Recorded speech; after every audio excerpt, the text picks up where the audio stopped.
কামাল, তুই বলে কই যাস? জ্যোতির আব্বা মানে আমার শ্বশুর হঠাৎ করে অসুস্থ হয়ে পড়ছে, দেখতে যাইতেছি। এই লাইগা চুপি চুপি আমারে না কইয়া বউরে লইয়া শ্বশুর বাড়ি যাইতেছ? সুপি সুপি কেন যাবো আম্মা? আপনারা তো আমি কয়দিন ধরে কইতাছি যে আমার আব্বার শরীরটা ভালো না, আব্বা অসুস্থ। আব্বাও আমাকে একটু যাইতে কইতেছে। আব্বার শরীরটা ভালো না, আমার শরীরটা ভালো।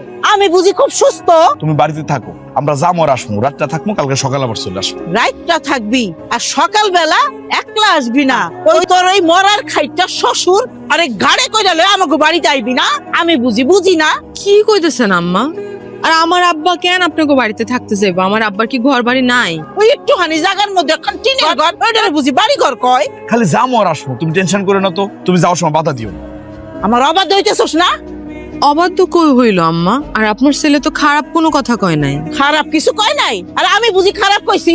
হায় আল্লাহ রে, কে কোনখানে আসো দেখা যাও। বলার বোর কথা শুইনা আমারে কি মারতে আইছে, রাত আমারে ধাক্কা মেরে বালাই দিছে মাটিতে। সিসি কামাল, এটা কি করলা? আমার বউ এই কাজ করতে